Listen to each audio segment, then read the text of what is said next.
갈라디아서 2장 20절 말씀 우리 한 목소리로 같이 읽습니다. 시작. 내가 그리스도와 함께 십자가에 못 박혔나니 그런즉 이제는 내가 사는 것이 아니요 오직 내 안에 그리스도께서 사시는 것이라. 이제 내가 육체 가운데 사는 것은 나를 사랑하사 나를 위하여 자기 자신을 버리신 하나님의 아들을 믿는 믿음 안에서 사는 것이라. 아멘.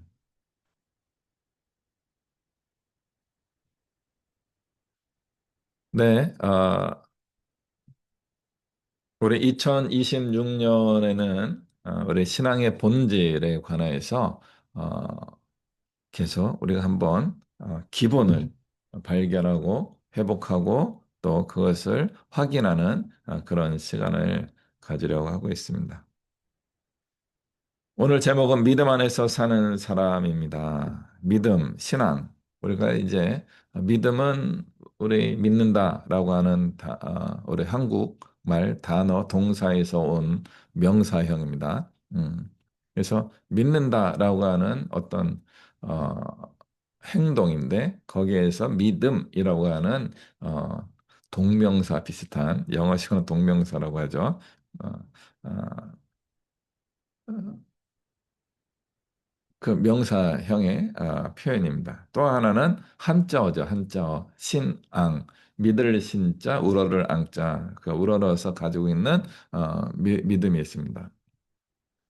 같은 단어지만 조금씩 뉘앙스가 다릅니다. 영어에서도 이 신앙을 크게 이제 세 가지로 표현하는 것 같아요. 하나는 faith라고 하는 처음에 face라고 수업 시간에 얘기하고 저 얼굴 얼굴인 줄 알았어요. 그게 아니고 이제 th 발음이죠. faith 하는 거.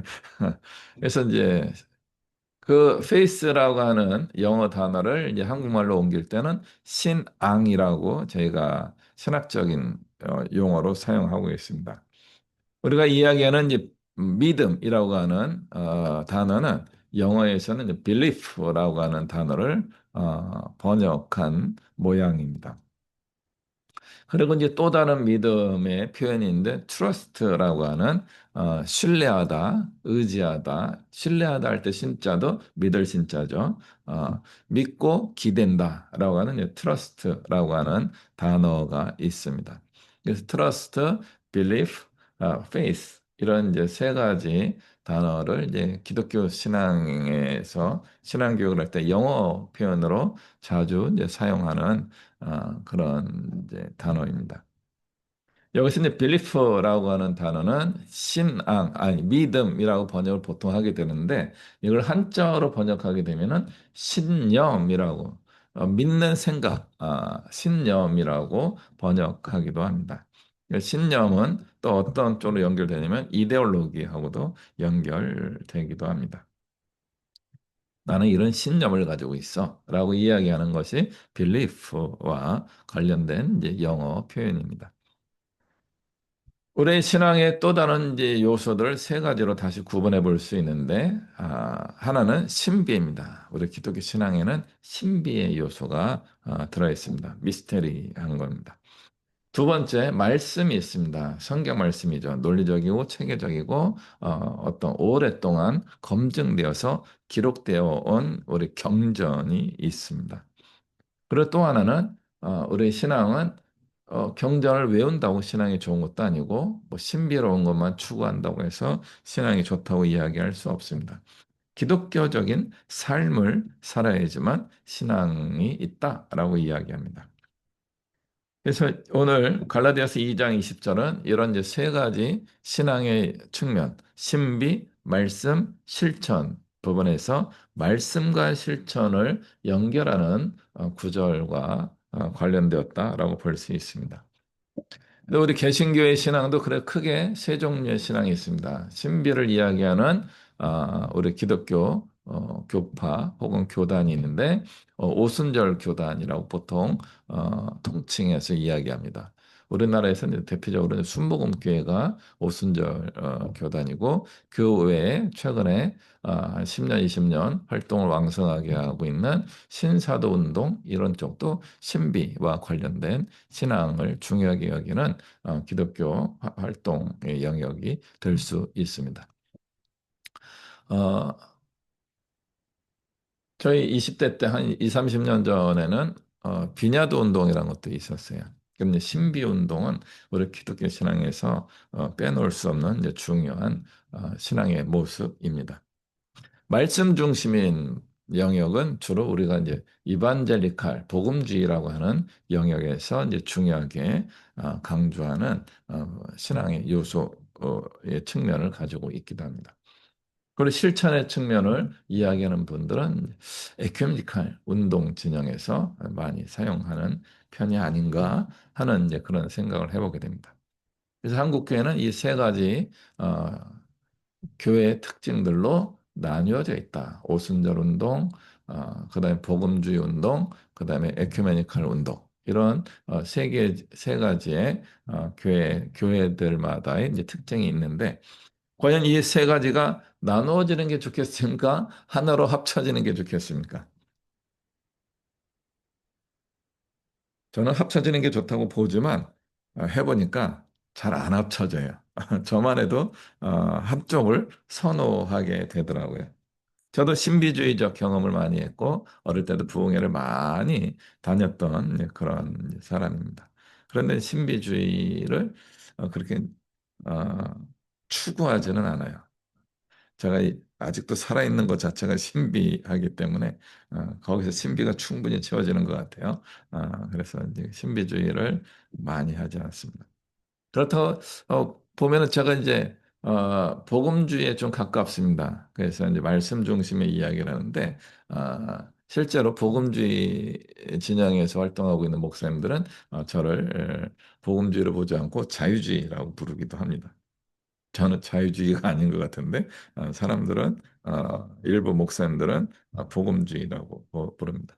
저는 그분들을 이제 그래서 이제 복음주의로 부르지 않고 근본주의라고 부르기도 합니다.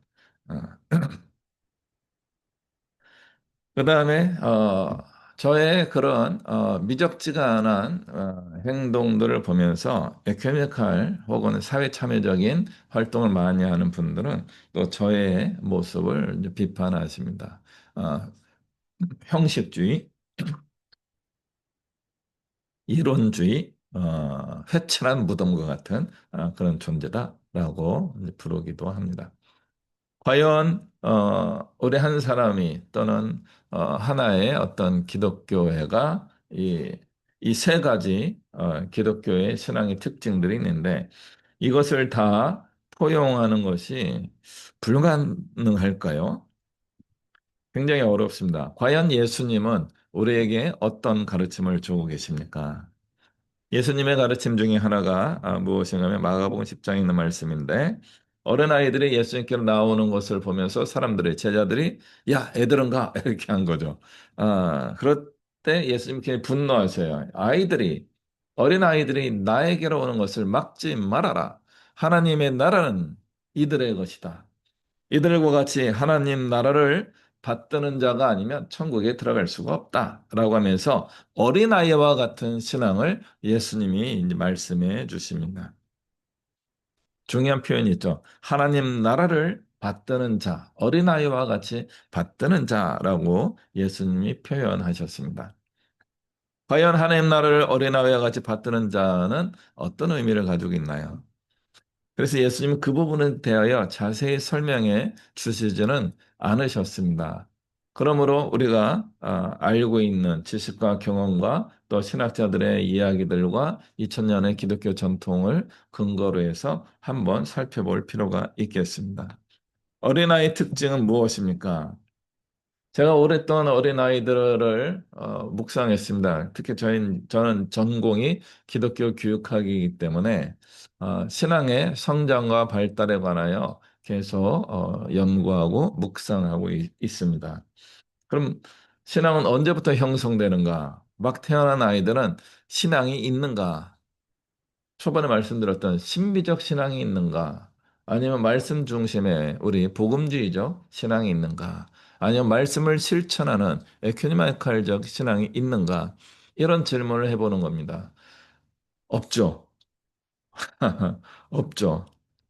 하나 있다면 아마 뭔가 신비는 있을 수 있어요. 우리가 다 발견하기 어려운 신비는 있을 수 있지만 어린아이들에게 복음주의적 경향, 어떤 실천적인 모습은 거의 없다고 볼 수 있겠습니다.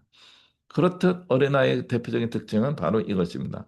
어른들의 관점에서 보면은 무지하다, 무지하다. 세상에 대하여 알지 못한다. 이게 어린아이의 특징입니다. 그래서 어린아이는 어떻게 성장하고 발전합니까? 한 가정에 태어나서 성장하고 발전하게 됩니다. 그래서 어떤 가정에 태어나고 어떤 양육자가 키웠는가에 따라서 우리 한 사람의 우리 인격체는 굉장히 다 독특한 다양성 속의 모습으로 성장하게 됩니다.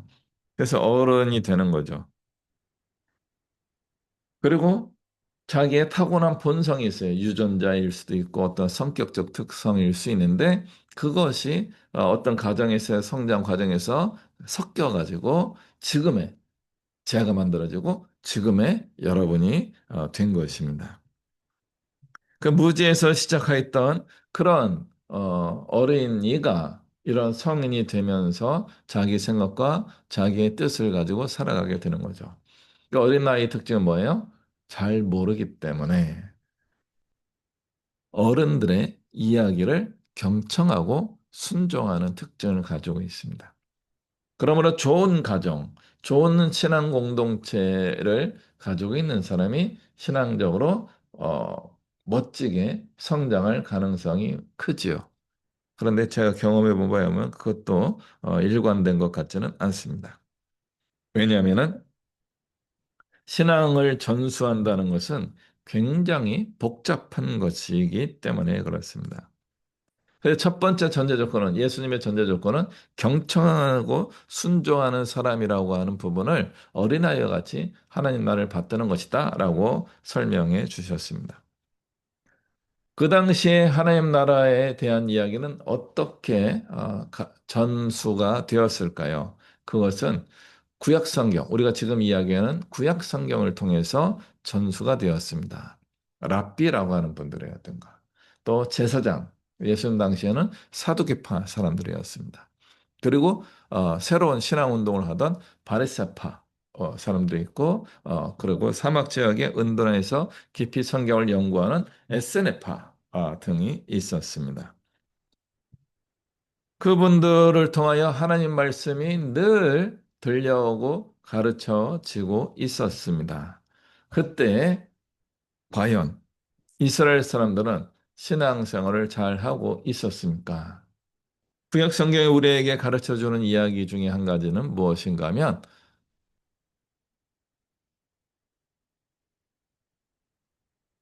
이스라엘이 망한 이유는 하나님을 제대로 섬기지 않았기 때문이다 하는 것입니다. 구약 성경을 열심히 보잖아요. 이스라엘이 멸망한 이유, 망한 이유, 하나님의 말씀대로 살지 않았기 때문이다. 수많은 선지자들이 등장해서 하나님께로 돌아와라라고 외치셨지만 그것을 받아들이지 않았기 때문에 이스라엘은 멸망하였고 그 멸망의 후속이 바벨론, 페르시아, 그리스 그리고 지금 로마에게까지 정복당해서 지배를 받고 있다는 것이었습니다. 이것을 깨닫고 사두개파와 바리새파가 다시 신앙의 말씀을 전수하고 있음에도 불구하고 예수님 시대의 이스라엘 사람들은 하나님 나라를 받들지 않았다는 것이죠. 그래서 예수님이 직접 오신 거예요. 성경 말씀은, 신약 성경 말씀은 예수님의 어록을 시작으로 전파되기 시작하였습니다. 예수의 말씀들, 가르침들로 채워져 있는 거죠. 복음서의 내용은 그런 겁니다. 그리고 이 어록을 알고 있었을 사도 바울이 자기가 교회들을 위하여 쓰는 편지들로 첫 번째 성경이 기록되기 시작하였습니다.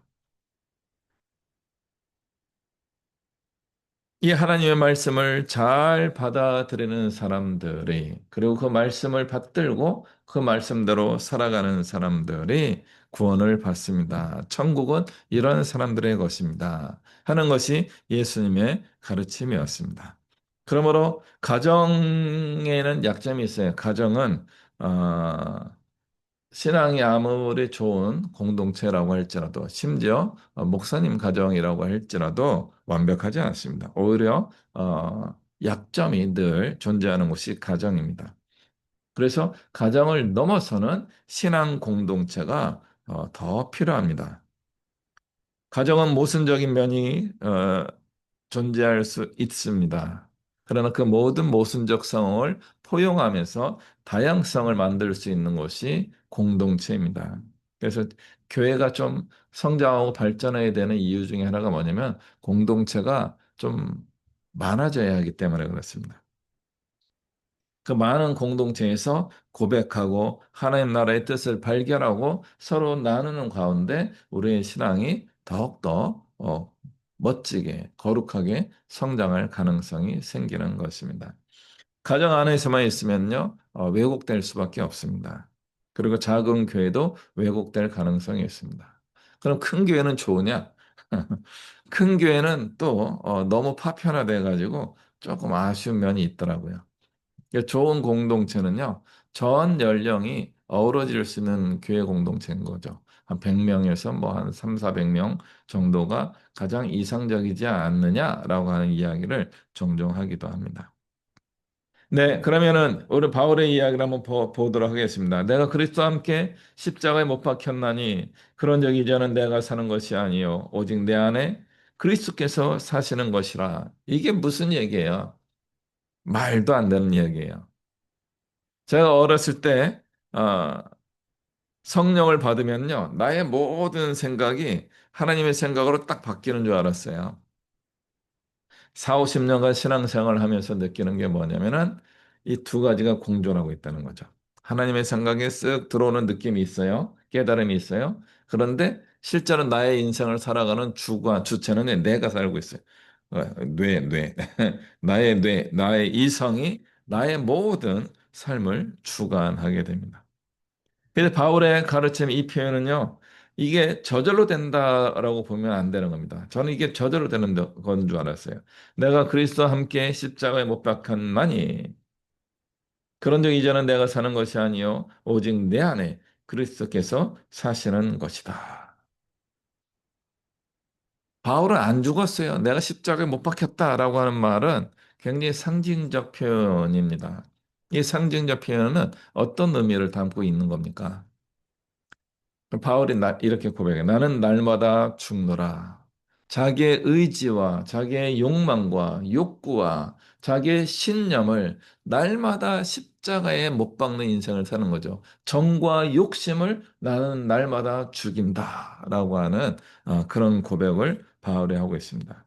내가 십자가에 못 박혔다. 라고 하는 이야기는 바로 이겁니다. 나의 욕심대로 나의 꿈을 따라서 사는 것을 포기하겠습니다. 그게 뭐예요? 왜 그렇게 살아요? 나의 꿈과 목표를 잃어버리게 되는 것은 어떤 면에서는 삶의 욕구를 잃어버리는 것이 될 수도 있습니다. 그런데 바울은 그걸 하는 거죠. 나는 십자가에 못 박혔다. 바울의 목표는 뭐였습니까? 바리스파 사람이 되어가지고 성경에 능통한 사람이 되어서 이스라엘의 지도자가 되었고, 그 다음에 이스라엘을 로마로부터 해방하여서 하나님이 다스리는 신성 왕국을 만드는 게 꿈이었을 것입니다. 그래서 기독교는 그 하나님의 뜻을 이루어가는데 방해 요소가 되기 때문에 어떻게든 저 기독교를 없애야 되겠다라고 하는 마음을 가지고 살았던 분이 바울이었습니다. 근데 그것을 모아서 십자가에 못 박아 죽인 겁니다. 자기의 정욕과 욕심이 없다는 것을 깨달은 거죠. 하나님 나라를 위하여 살겠습니다 하는 이것을 십자가에 못 박은 겁니다. 이것도 십자가에 못 박는데 나의 욕심을 위하여 살겠습니다 하는 것을 십자가에 못 박는 거는 더 쉬울까요? 더 어려울까요? 더 쉬울 것 같기도 한데 자기의 신앙의 신념을 살아가던 바울이 그것을 하나님께 내려놓고 십자가에 못 박고 마치 나의 인생이 망한 것처럼 십자가에 죽었습니다. 이렇게 고백하고 있는 겁니다. 나의 욕심을 이제는 포기합니다. 나의 욕심을 다 내려놓겠습니다. 나는 내가 가지고 있던 거룩한 목적까지도 내려놓겠습니다. 거룩한 목적이 없는 분들도 빨리 내려놓으셔야 돼요. 거룩한 목적이 있는 바울도 이렇게 내려놓았습니다. 그러므로 여러분이 가지고 있는 거룩하지 않은 목적도 순순히 내려놓으시기 바랍니다. 그리고 이제는 나의 육체 가운데 살지 않겠습니다. 이제는 나를 사랑하시고 나를 위하여 자기를 버리신 하나님의 아들을 믿는 믿음 안에서 살겠습니다. 예수 그리스도를 믿는다는 것이 무엇인가를 계속 묵상하고 명상하고 깊이 생각하고 깨닫고 그리고 그 깨달음 속에서 살아가겠습니다. 라고 고백하는 겁니다. 습관적으로 살지 않겠다는 것입니다. 어린아이와 같이 다른 사람들이 나에게 집어넣어준 그 생각을 따라서 살지 않겠다는 겁니다. 그걸 거부하는 삶을 지금 살고 있습니까? 잘 하고 계십니다. 과거의 신앙에 강요가 있었다면 거부하시기 바랍니다. 그러나 이제 어떻게 됩니까? 그리고서 이제는 예수 그리스도를 믿는 믿음의 계획을 세워 보셔야 할 때입니다. 신비만 추구한다면요, 그것은 우리 기독교 외에도 신비로운 일들이 여기저기 많이 있습니다. 모든 종교에는 신비가 있습니다.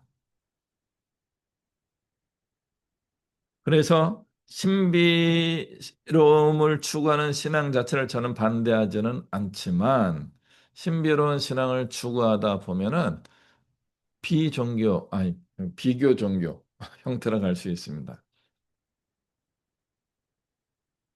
신앙의 본질을 놓칠 수가 있습니다. 타 종교와 민글될 여지가 많이 생깁니다. 그러나 신비의 경험이 없으면요, 신앙의 확신도 사라지게 됩니다. 말씀 중심인 신앙은 어떤 쪽으로 넘어가게 될 가능성이 있냐면 윤리적 종교로 넘어갈 수 있어요. 성경 말씀에는 굉장히 많은 신비의 이야기가 담겨 있는데 신비를 다 빼고 어떤 하나님의 말씀이라고 하면 이야기하는 내용들은 다 뭐예요? 도덕적이고 윤리적인 삶을 이야기하는 겁니다. 도덕적이고 윤리적 삶을 이야기할 거면요, 기독교가 필요하지 않습니다. 기독교 없이도 도덕적이고 윤리적인 삶을 살아갈 수 있기 때문에 그렇습니다. 특히 사회적 참여를 하는 것을 강조하는 분들은요, 우리보다 운동권이 더 잘해요. 우리보다 어떤 사회 변혁을 꿈꾸는 혁명주의자들이 훨씬 더 잘합니다. 그리고 기독교는 혁명을 추구하지는 않습니다. 각각의 우리 신앙의 요소들, 신비, 말씀, 실천의 신앙들은요, 각각의 장점이 있는 반면에 각각의 어마어마한 위험 요소가 공존하고 있습니다. 그 위험 요소를 극복하는 방법은 무엇일까요? 나를 위하여 자기 자신을 버리신 하나님의 아들을 믿는 믿음을 가져야 되는 거예요. 이것은 굉장히 개인적인 겁니다. 개인적인 경험이에요. 나의 개인의 경험. 하나님 안에서 예수 그리스도의 사역은 사회적이고 보편적이고 세계적인 것이지만 그것을 믿는 믿음은 나의 개인적인 겁니다.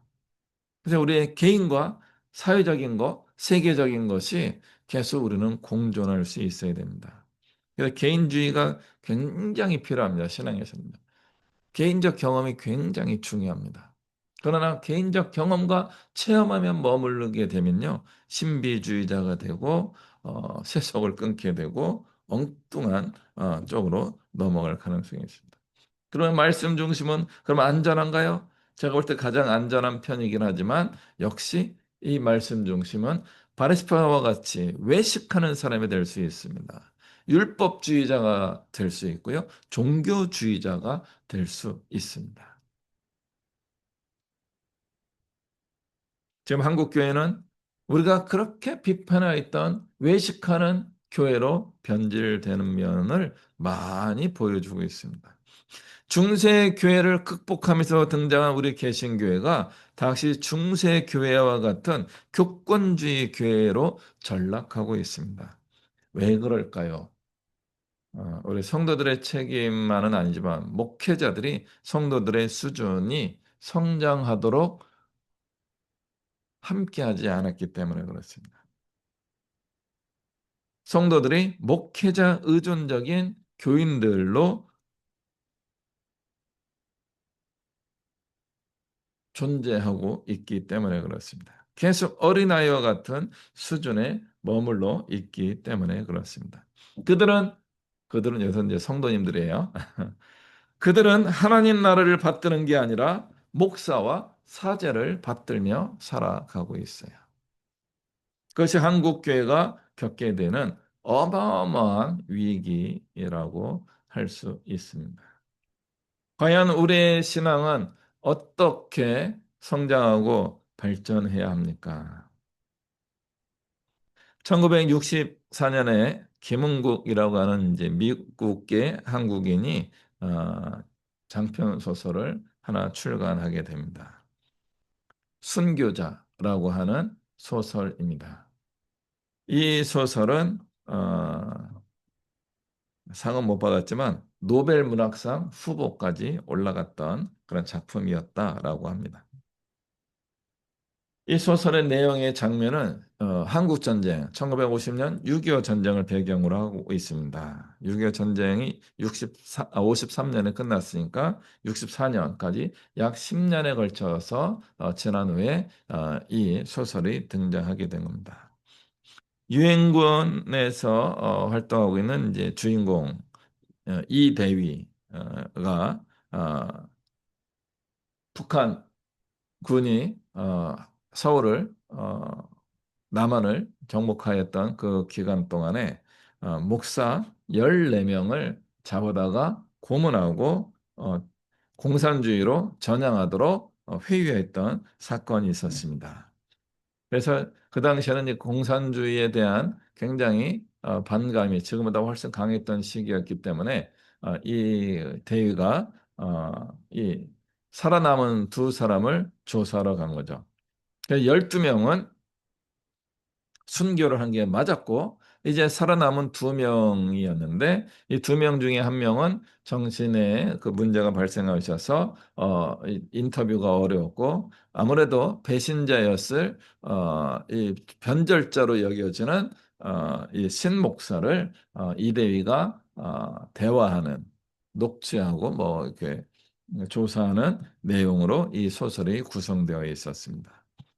대화를 하다 보니까 실제 상황은 그 12명의 순교한 목사님들은 고문에 이기지 못하고 하나님을 버리고 서로 모함하고 북한군이 원하는 대로 막 변절했던 분이 맞았습니다. 그러나 그 정신에 문제가 있었던 박 목사와 이렇게 살아남아서 인터뷰를 하고는 신 목사는 끝까지 북한군 정소자를 향하여 뭐 치밀 뱉기도 하면서 기독교 신앙을 지키겠다라고 견딘 거죠. 그래서 12명은 처형을 당하게 되고 이 두 명을 살려서 내보내게 이제 된 것이 이 상황이었습니다. 오해가 생긴 거죠. 그래서 죽은 자는 순교자고 12명 순교자고 숫자도 12명이에요. 이 두 명은 배신자 혹은 배교자로 여겨졌던 거죠. 그리고 더 나아가서는 공산주의로 전향했다라고 오해를 받게 된 겁니다. 그런데 북한군으로부터 잠시 풀려난 이 신 목사는 또 용기를 내어서 평양에 있는 기독교인들에게 복음을 전하는 겁니다. 여러분, 그 12명의 목사님들은 정말 하나님의 말씀을 지키고 신앙을 지키기 위하여 순교하였습니다. 나는 배신자입니다. 그래서 많은 교인들이 욕을 하는 거죠. 그럼에도 불구하고 그 12명의 숭고한 죽음을 기억하면서 여러분의 마음을 지켜서 믿음을 지키고 또 공산주의에 굴복하지 마십시오. 라고 하는 가르침을 준 거예요. 그것 때문에 교인들이 많이 죽어요.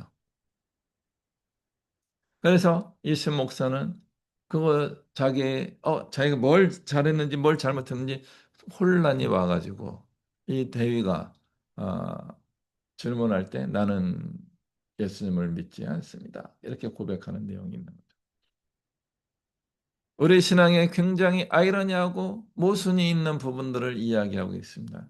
우리의 실제 생활에서 그런 처절함 속에서 과연 우리는 어떻게 신앙을 지킬 것인가? 그리고 그렇게 신앙을 지키는 것이 올바른가? 얼마나 우리는 그 12명의 신앙 고백을 제대로 포기한 그분들에 대한 신격화 내지는 어떤 성인화하는 과정을 거치면서 우리의 신앙을 왜곡한 면은 있지 않는가? 이런 다양한 신앙의 문제들을 생각해 보게 만드는 그런 소설이었습니다.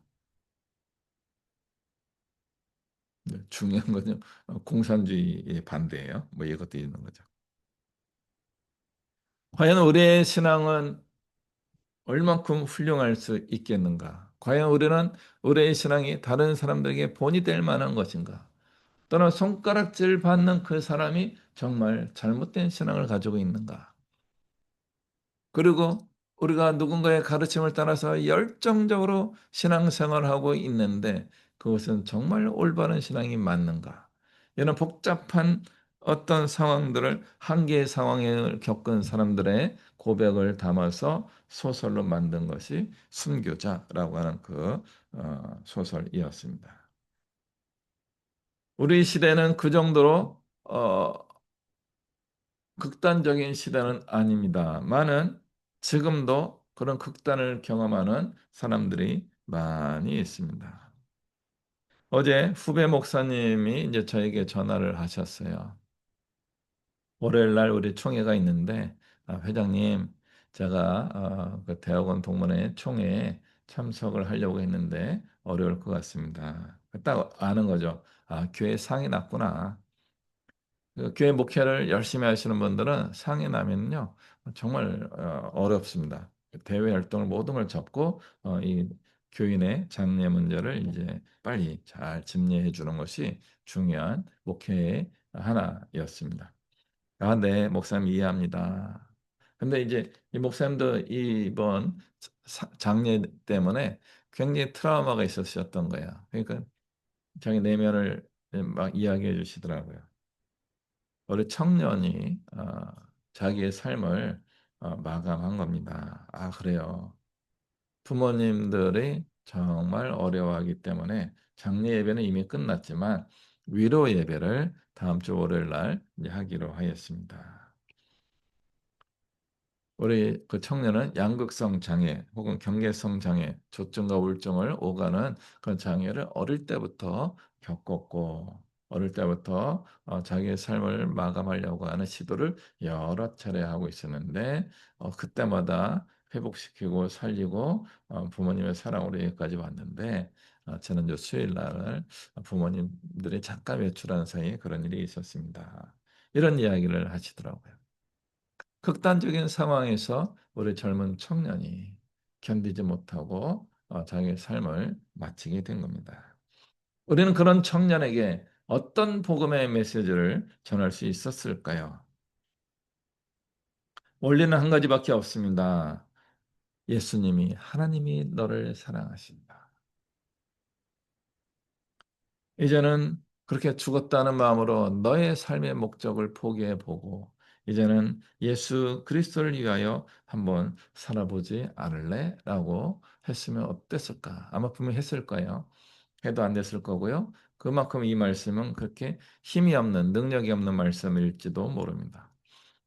그럼에도 불구하고 우리는 다시 한번 고민해 보는 겁니다. 그렇게 삶을 마무리할 정도의 어떤 극단의 상황의 경험을 했다면 우리가 죽었다 치고 내가 십자가에 못 박혀 죽었다고 고백하면서 우리의 삶을 그리스도를 위하여 한번 마음껏 내어드리는 인생을 살아보는 것은 어떨까요?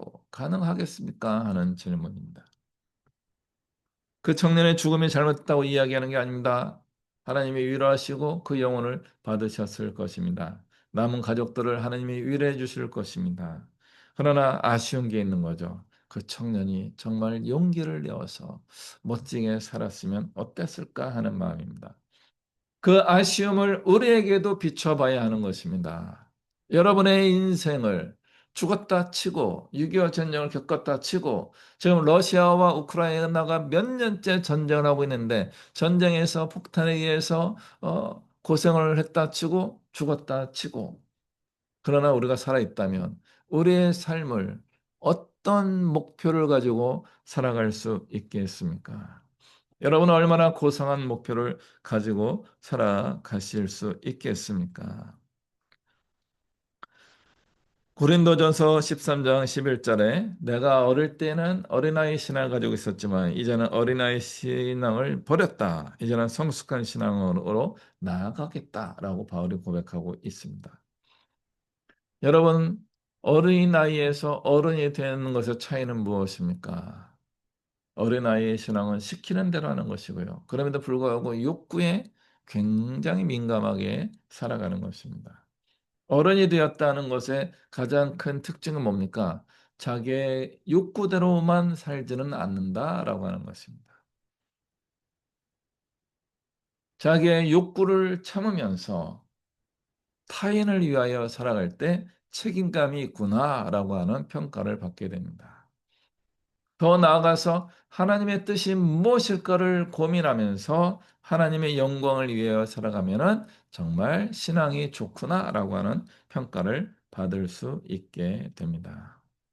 이제 우리는 2026년도에 계속 이렇게 우리의 신앙을 점검하고 우리를 향하신 하나님의 계획과 부르심을 알고 이제는 내가 산 것이 아니라 내 안에 그리스도께서 살고 계십니다라고 고백하면서 과연 하나님이 원하시는 건 무엇인가? What God want to do? 하나님이 나에게 하기를 원하시는 그것이 무엇인가를 계속 묵상하고 깨달으며 발견하고 그 믿음 안에서 살아가는 우리 모든 믿음의 식구들이 되셨으면 좋겠습니다. 기도하시겠습니다.